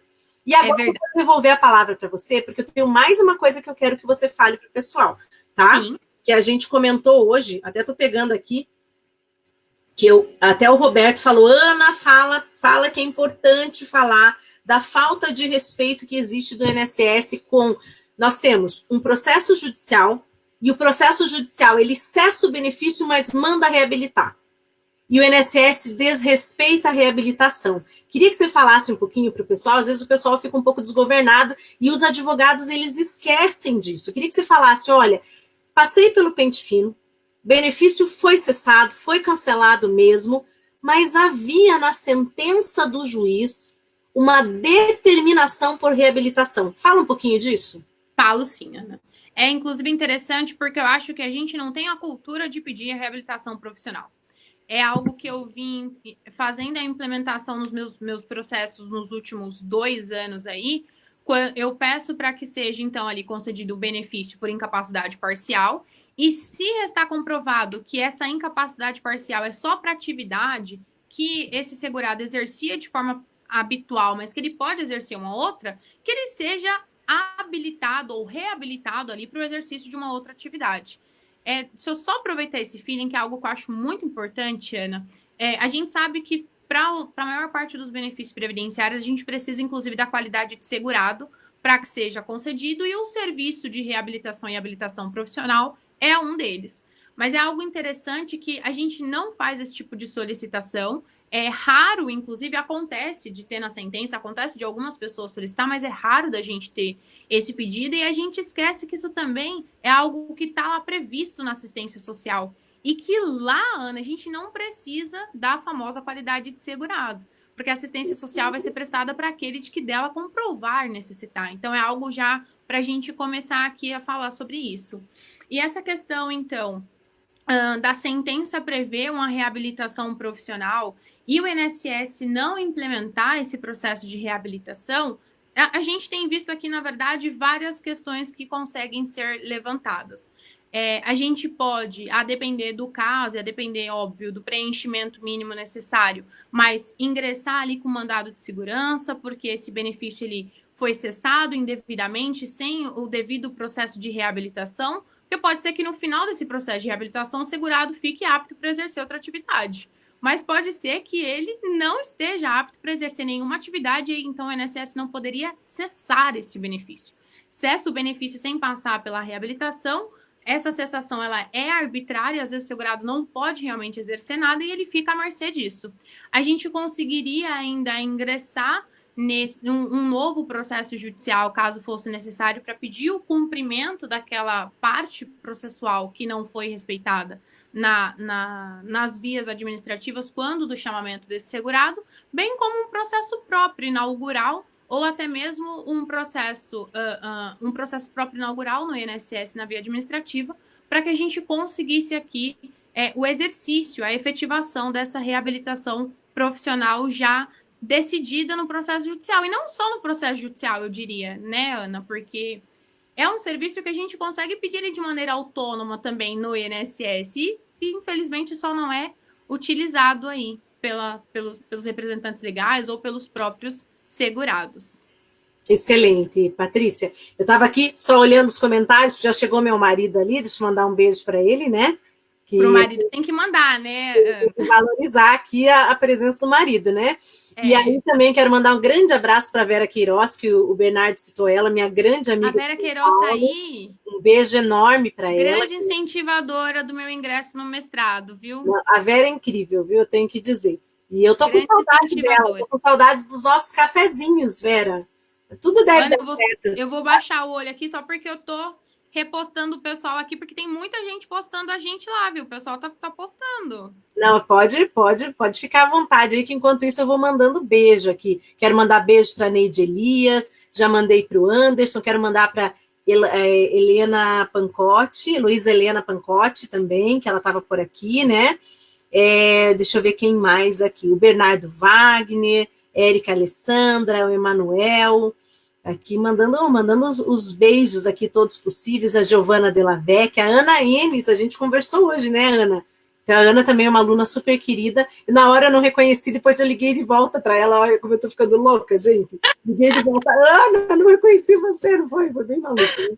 Mas... Eu já vou aproveitar que você tá aí toda nos beijos para mandar beijo para todo mundo também, em especial aí as pessoas que já me conhecem, que me acompanham aí, o Miguel, que virou um pai, Ana, aguenta todas as minhas TPMs e todas as minhas fases, tem me auxiliado e tem me tornado cada dia mais uma profissional e uma pessoa melhor, porque quem conhece o Miguel como profissional sabe da grande pessoa que ele é, mas quem conhece o Miguel como pessoa sabe que ele é um ser humano que está em extinção, pessoal. O Miguel, ele é uma pessoa de coração que foi um presente de Deus dado, acho que para uma única pessoa, e ele foi o contemplado. O Miguel é sensacional. O Neto também, que, nossa, eu acho que ele não aguenta mais eu agradecer ele. Toda vez que começa a agradecer, ele fala, não precisa agradecer, para de agradecer. Ele tá muito difícil, pelo amor de Deus, Patrícia, depois como é que eu vou aguentar? Porque eu só maltrato. Aí você fica tratando bem, né, Neto? Não tem jeito. Ela fica assim, elogiando, eu vou ter que ficar elogiando também, não vai ter que elogiar também agora. E Vera também, que foi uma pessoa decisiva aí, que me auxiliou muito. Ela estava saindo do mestrado quando eu estava entrando, conversou com o Miguel sobre mim, me deu um maior apoio, revisou ali o meu projeto e de verdade, Ana, você. Que hoje eu conheci, como eu te disse, eu já admiro muito todos vocês todos são um espelho profissional para mim, mas hoje eu conheci a Ana Pessoa, que eu vou te contar que me tirou o fôlego. Você me surpreendeu ainda mais pela pessoa que você é do que pelo conhecimento que você transmite. Parabéns pela pessoa luz que você é. Parabéns por toda essa iniciativa. Parabéns pelo seu sucesso. Parabéns por ter se tornado, ou melhor, está se tornando todos os dias uma pessoa, um profissional melhor. Foi sensacional realmente esse bate-papo, o convite, o carinho que eu recebi aqui. Muito obrigada de coração, viu? Que bom. Feliz, Patrícia. E eu fiquei feliz de trazer também, né? Falei para você que já era um projeto antigo, hoje deu certo, eu fiquei muito feliz também. E antes de você ir embora, ainda tenho mais uma pergunta. Opa, a gente está aqui para isso hoje. Mas essa é rápida, eu quero dizer assim, tá? Então, vamos falar para o povo aqui para a gente terminar, assim, uma frase de impacto. Vamos dizer Perfeito. assim, cessou meu benefício, o mundo acabou? Opa, pessoal, é óbvio que não. Primeiramente, graças a Deus a gente está aqui, a gente tem visto, nós estamos nos tornando profissionais melhores justamente por conta da quantidade de arbitrariedade que o sistema de seguridade como um todo tem agido com os segurados. E é óbvio que não acabou. A gente consegue fazer a defesa desse segurado, a gente consegue pedir restabelecimento desse benefício. Uma coisa muito importante que eu costumo dizer de maneira não técnica, mas só não deixe quebrar a DI. Não junte nada que possa mudar ali a data do início da incapacidade. Briguem, persistam por essa data. Hoje, principalmente, Ana, o fato de alterar a DER desse benefício vai causar um impacto muito grande se a gente estiver falando aqui de benefícios que serão alterados a partir de 14/11, porque talvez esse segurado saia de um valor de benefício altíssimo e caia para um valor menor, mas desde que a gente faça um estudo do melhor planejamento, porque eu acho que esse é o momento, Ana, de planejamento previdenciário para tudo, né? Sim. A gente falava até a reforma da Previdência como planejamento previdenciário, algo que os segurados não fazem. Seria importante fazer, mas ninguém faz. Mas hoje, planejamento previdenciário, pessoal, ele é para tudo. E a gente consegue tirar o segurado, às vezes, aqui de pedidos incansáveis e de longa espera de um auxílio-doença, por exemplo, e jogar ele para uma aposentadoria, conceder para ele uma aposentadoria, às vezes até mais vantajosa, de acordo com o valor do benefício falando. A gente tem só fazer uma última ponderação aqui com isso, Ana, eu tenho recebido muita dúvida se hoje, realmente, em todos os casos, o auxílio incapacidade temporária em questão de valores vai ser realmente, em todos os casos, maior do que na aposentadoria por incapacidade permanente, por conta da nova fórmula de achar o benefício, né? Agora, esse 60% mais 2 aqui a cada ano que ultrapassar 15 para a mulher e 20 para o homem. Pessoal, a gente teve uma limitação, um subteto previdenciário no auxílio-doença em 2015.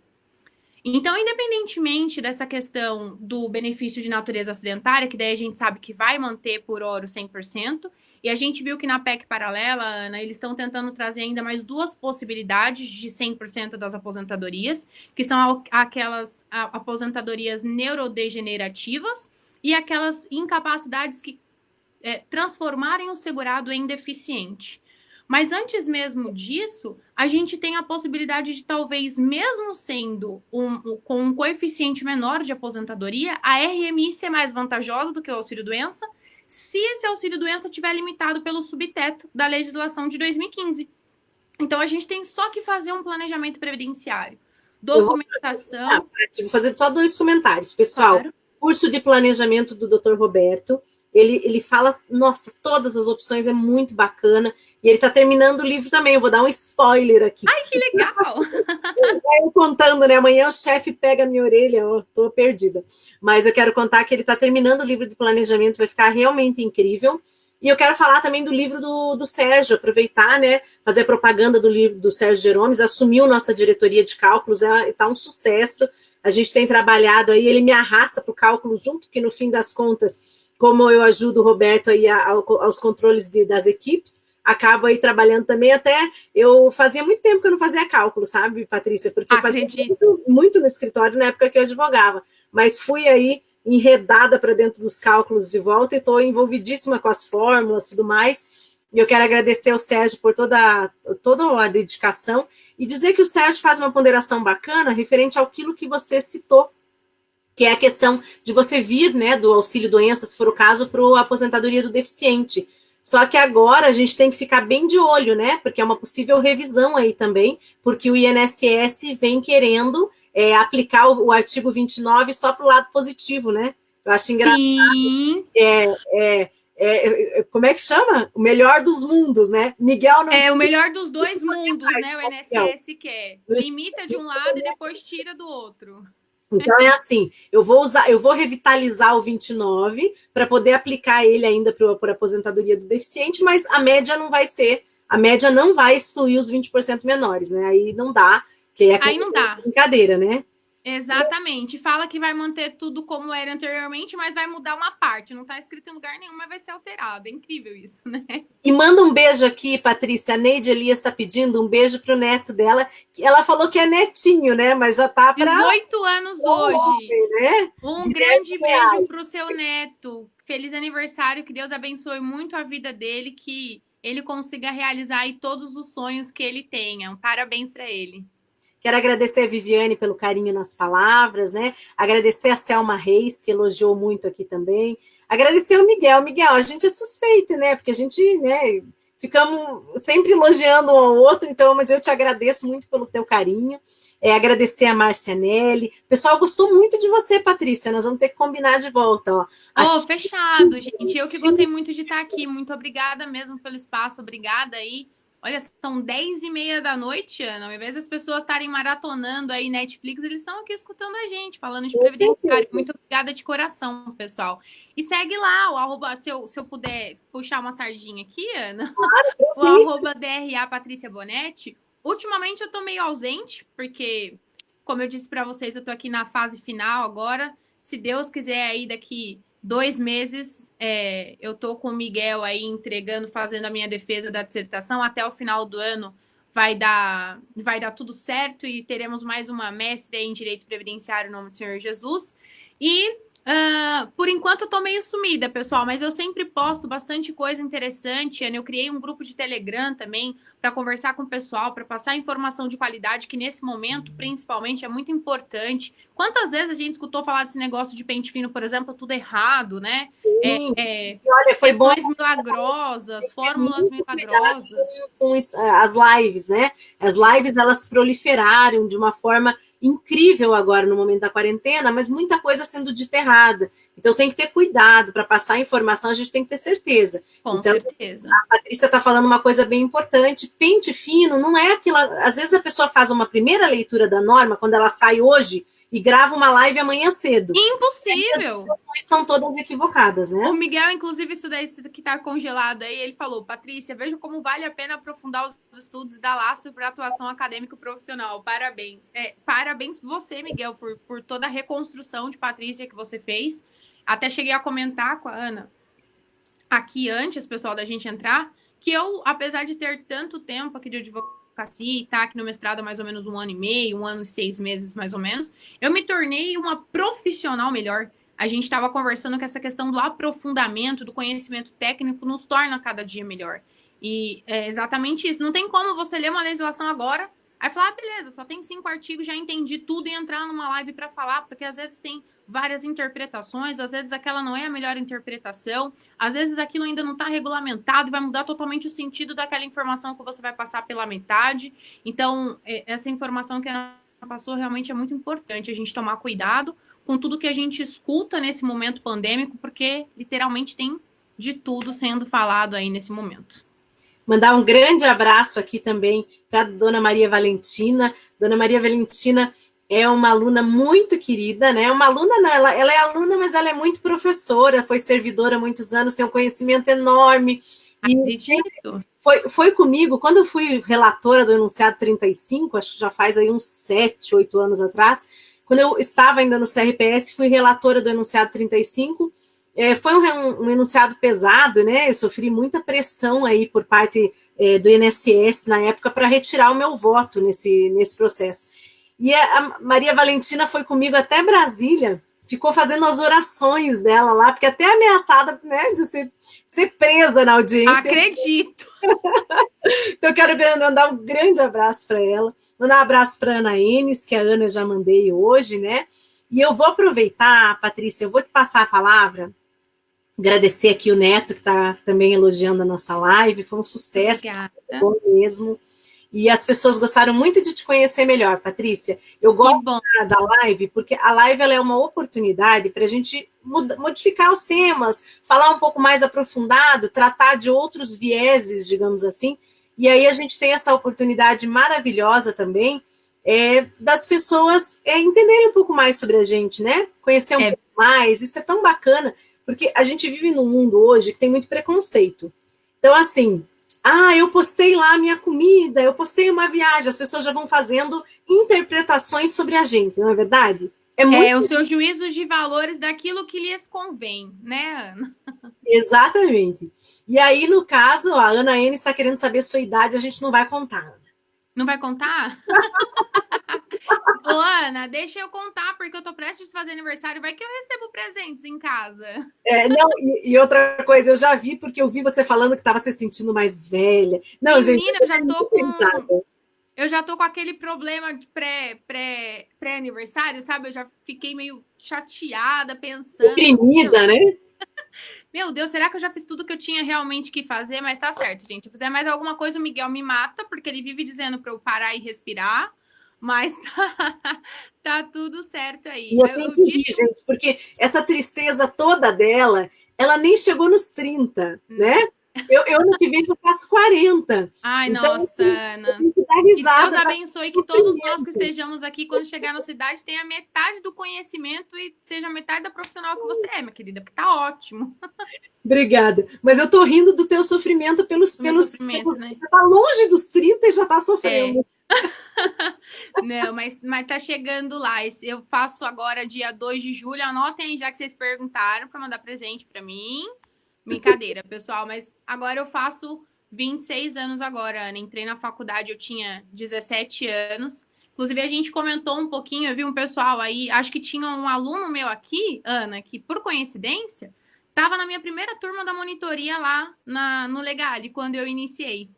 Então, tem um dos alunos aí que fala a questão da monitoria, mas no início do nosso encontro, pessoal, a gente falou um pouquinho sobre essa questão, sobre como iniciou a minha vida no direito previdenciário, como inicia ali a minha atuação, como eu começo a dar aulas e como eu entro no mestrado, especialização e tudo mais, mas tá tudo lá dividido com vocês. E tô finalizando agora, Ana, junto com o mestrado, que o Miguel não me ouça, Mas melhor é você não falar, então.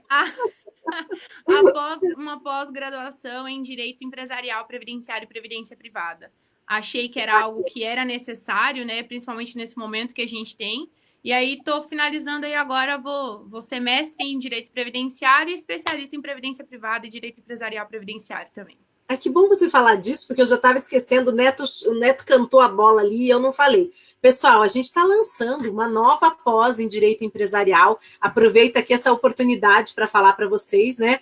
Essa nova pós, mandar um abraço antes que eu marquei a Gessinta aqui, minha aluna de Santa Cruz do Sul. Nossa, acho que foi um dos lugares que eu fui que eu mais, assim, curti. Fizemos um encontro com as minhas alunas lá, né, Gessinta? Acho que tinha mais de 30 meninas, foi uma coisa maravilhosa.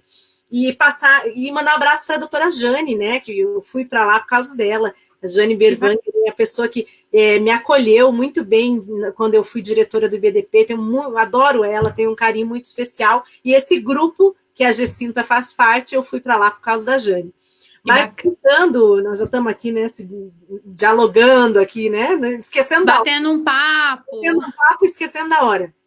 Mas para contar o seguinte, essa nossa pós de empresarial previdenciário, ela é muito bacana e ela é diferente porque, além de trazer o empresarial previdenciário, custeio previdenciário, a gente vai trazer medicina do trabalho, engenharia de segurança e também noções de RH corporativo. Mas RH corporativo é diferente. Ah, mas RH não é sempre da empresa?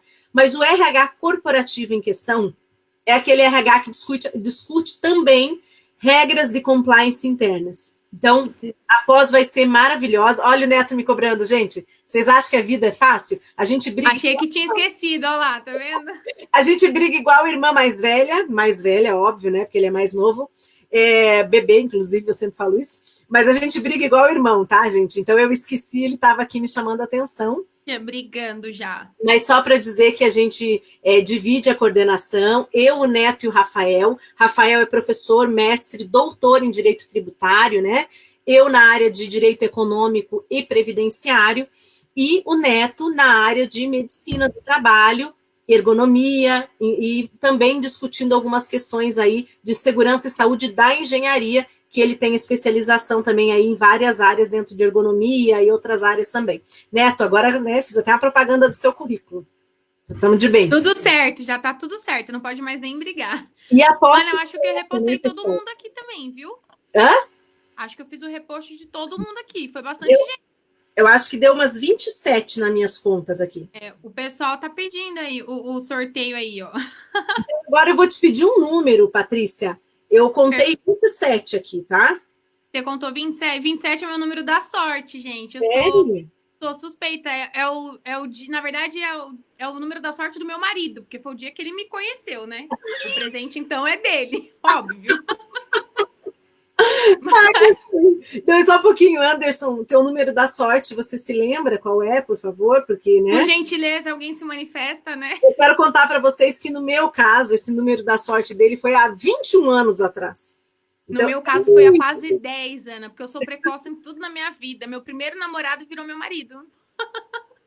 Eu quero dizer para você que o Anderson já me encontrou nessa vida aí, que deve ter, então, o número da sorte, que ele não lembra qual é, há 21 anos atrás. Mas eu vou aceitar se ele lembrar a data que ele começou a namorar comigo. Já tá bom, né? Ele lembra porque ele é bom de memória. Bom, então eu vou escolher 27. 27. Então, peraí, deixa eu só acertar aqui, né? Para ir certinho, não esquecer ninguém. Então, peraí. 1, 2, 3, 4, 5. Muda aqui. Estou indo de baixo para cima, tá? A primeira pessoa que postou foi o número 1.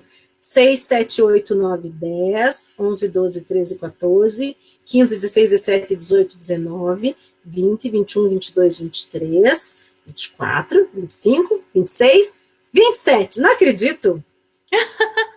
Ana Enes. Não foi marmelada, pessoal. Não, e a Ana é nossa aluna aqui, e ela sempre acompanha todas as lives fortemente, né, Ana? Tá sempre conosco. Ó, o Anderson deu um número da sorte ali que foi 18, acho bom ele lembrar mesmo, né? E o Miguel é 6. Miguel, explica esses 6 aí que eu não entendi. Miguel, foi o dia que você me conheceu, Miguel. Esse dia foi o dia da sorte também. Não, a gente se conheceu. Eu lembro o dia que eu conheci o Miguel. Foi no dia 28 do 4.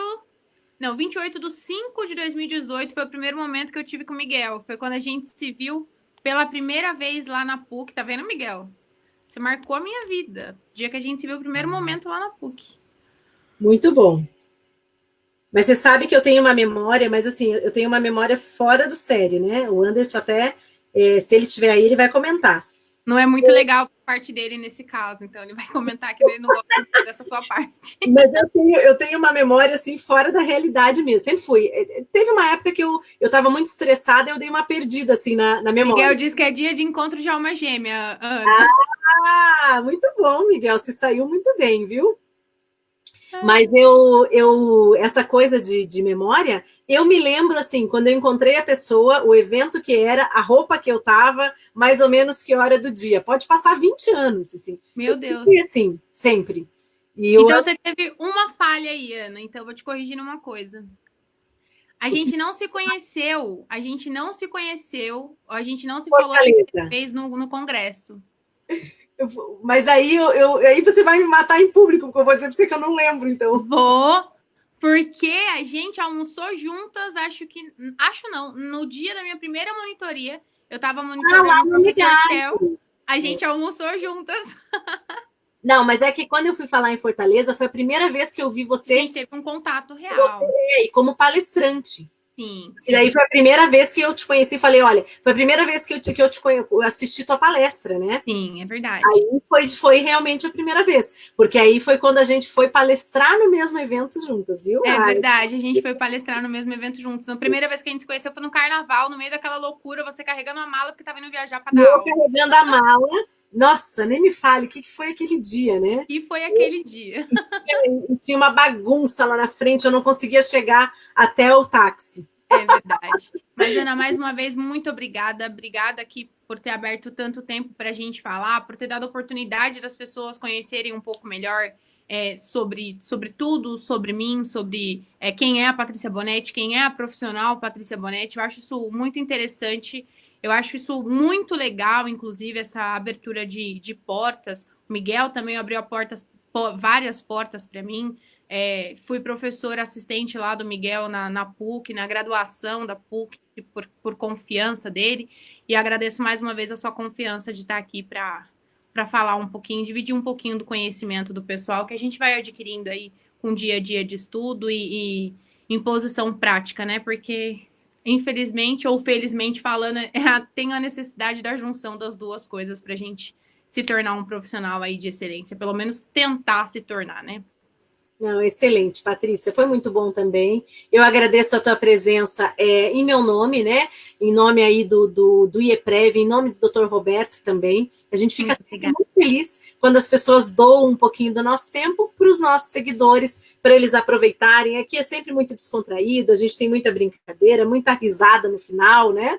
Mas é sempre muito divertido. Só vou te contar que enquanto eu estou aqui tentando ser séria e conversar com você, aqui nos bastidores dos comentários... Ah, tem um bastidor! O meu marido está dizendo o seguinte aqui, ó, que lembra cada roupa af. E o Neto, né, só para vocês saberem, já veio dizendo o seguinte, que ele não lembra nem o que ele comeu hoje. Imagina lembrar datas, roupas e tudo mais. Ainda bem que a sua mulher não te exige isso, então, né? Pois é, é uma santa. Eu sempre falo isso. Ela é muito legal. Um beijo para a Patrícia também. Lá também é Patrícia, então um beijo para a Patrícia. Eu acompanho, eu vejo tudo lá. Mas então é isso, gente. Muito obrigada pela participação. Nós tivemos aí mais de 100 pessoas assistindo ao vivo. A gente teve muitos comentários. Nós tivemos muitas curtidas. E quem gostou, por favor, compartilha. Compartilha na sua timeline. Compartilha na timeline de um outro colega, num grupo, né? E principalmente dá o seu like para a gente, porque foi muito, muito bacana. E com certeza a gente trouxe muitas questões a serem debatidas. Abraço para o Miguel, amigo querido do coração, uma pessoa que inspira outras. Não é à toa que ele foi escolhido como homenageado do nosso congresso. Eu quero também mandar um grande abraço para o meu marido, para o Neto, que é um amigo do coração, né? A pessoa que hoje faz parte da minha vida aí diariamente também. A gente tem vários projetos juntos. Mandar um abraço para o Sérgio Jeromes, que escreveu rapidinho. Eu sei que ele está também com vários trabalhos, mas mandar um grande abraço por ter passado por aqui. Um abraço para todos os coordenadores do IEPREV, que sempre abrilhantam os comentários, conversam com a gente aqui. Então, quero agradecer o carinho e o apoio que eles me dão em tudo que eu faço. Eu só posso agradecer porque é muito trabalho que a gente tem no IEPREV. É verdade. E essa questão da gratidão disso é muito importante, né, Ana? É exatamente esse o reconhecimento que eu tenho aqui por todos vocês, que são pessoas que já têm renome, porque abrir esse espaço, essas pessoas que estão aqui doando um pouco do tempo dela, vindo aqui, deixando um comentário. Mais de quase 30 pessoas fizeram um repost de uma fotinho, já chegou mais de 30, porque eu já repostei mais algumas aqui. Fizeram um repost de uma fotinha, isso é muito importante, pessoal. Às vezes, numa conversa dessa de uma hora, a gente consegue salvar processos e garantir a subsistência de um segurado, garantir a ajuda de um advogado que está ali iniciando a sua carreira previdenciária e está perdido. Quantas pessoas precisam, às vezes, de um esclarecimento de um artigo e que não consegue ter com um profissional, e às vezes aí, como a Ana disse, um compartilhamento dessa nossa live, o envio disso daqui às vezes salva pessoas. Eu acho que esse é o momento da gente repensar quem é o ser humano que a gente quer ser pós-pandemia. Eu acho que a humanidade precisava mesmo de um balanço de humanidade para a gente aprender a pensar mais no próximo e auxiliar mais o próximo. E acho que isso tudo aqui tem auxiliado e tem ajudado muito a gente a repensar. Então, repensem quem é o ser humano que você quer ser pós-pandemia. Será que não é o momento da gente utilizar isso ao nosso favor para que a gente se torne pessoas melhores e consiga auxiliar cada vez mais pessoas? A gente que atua com direito previdenciário sabe que isso é muito coração, mais do que talvez qualquer outra área. Essa área aqui do direito social, ela floresce, ela ultrapassa qualquer barreira de questões financeiras ou outros interesses profissionais, para a gente auxiliar essas pessoas que realmente precisam. Essas pessoas de pente fino aqui, elas chegam para a gente como último suspiro.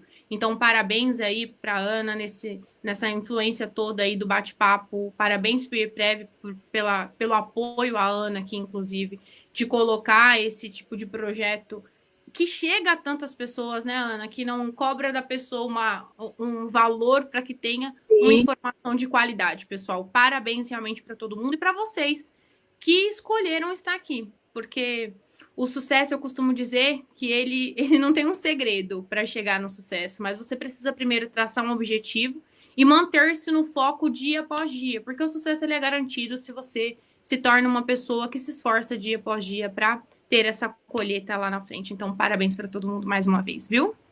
Obrigada, Patrícia. E eu quero agradecer o pessoal que fica aqui com a gente, né? Que é maravilhoso, porque a gente também tem que descontrair um pouco. Eu não sou uma pessoa apegada a formalidades, então quem assiste o bate-papo sabe que a gente até começa meio sério, mas no final a gente vai mesmo... Consegue descontrair, né? E a ideia é sempre levar a informação de uma forma um pouco divertida, porque a vida já é séria o suficiente, mas que a gente possa levar, claro, o assunto técnico com muita seriedade, mas ao mesmo tempo com muita leveza, para que isso seja um dia especial, né? Vamos começar a segunda-feira sempre especial na vida de todos os previdenciaristas. Patrícia, muito obrigada. Obrigada eu por tudo. Um beijo no coração. Obrigada mais uma vez por tudo e por todas as palavras, viu? Elas foram vai me dar um ânimo, com certeza, para eu passar a madrugada inteira ali agora, sentada, chorando nos livros. E com recadinhos do Miguel, hein? Vai ser assim, minha filha, essa live isso demorou. Fica gravado aqui. Essa live demorou. Você, da próxima vez, seja mais rápida. Mais rápida. Escrever a dissertação.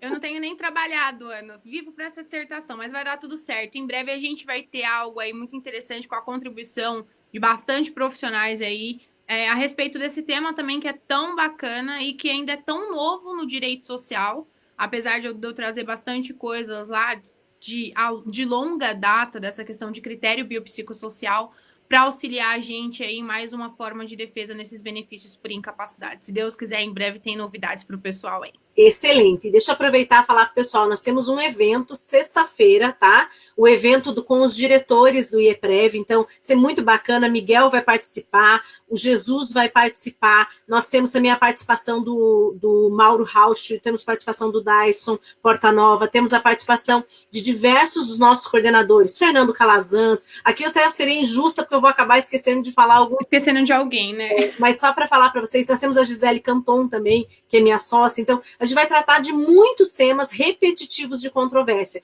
Olha lá no Instagram do IEPREV ou no Facebook, já tem o link, entra lá, se inscreve, totalmente gratuito, vai ser na sexta-feira, das 8h30 ao 12h30.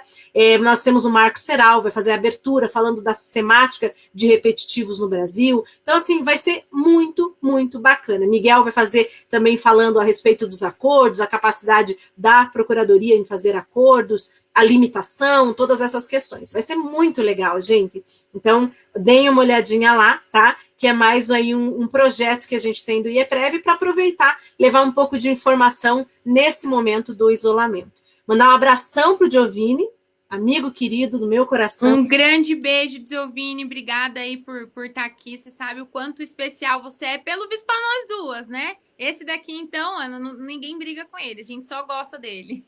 Não, o Giovanni é muito querido, né? Eu já ouvi ele falar assim, que a pessoa ou ama ou odeia, porque não tem meio termo, né, Giovanni? Não tem, com o Giovanni não. Ou a pessoa me ama ou ela odeia, não dá para ter meio termo. Então eu e o Giovanni nessa parte nós somos meio parecidos. Por sinal, eu tô com saudade, Giovanni, da gente lá em Gramado, caminhando loucamente, porque vocês queriam comer um negócio lá, que eu esqueci até o nome, mas, meu Deus, como me fizeram andar. Só para contar. Acredito, esse negócio do Giovanni, que esses negócios de comida, me ensinou a comer várias coisas, Ana, que daí agora a gente não acha, porque só tem nos lugares específicos onde eles comem, e aí depois a gente nunca mais acha para comer, né? Só voltando, vamos combinar um jurerê internacional para a gente comer uma comida sensacional lá. Ele já vai comentar ali, mas eu só sei que eu tive que andar. Meu Deus, né, Ander? A gente teve que andar muito para achar o dito do negócio lá, mas valeu a pena, como sempre. Então, pessoal, um beijo. Até a próxima. Beijo, Ana. Até a próxima. Tchau, tchau. Já tem aí também bate-papo marcado. E, Patrícia, aguarda um pouquinho que eu vou me despedir de você nos bastidores, tá bom? Pode deixar, tá ótimo. Beijo, pessoal. Tchau, tchau. Tchau, tchau, pessoal. Strudel, ele lembrou. Dito do Strudel. Tchau, tchau. Tchau.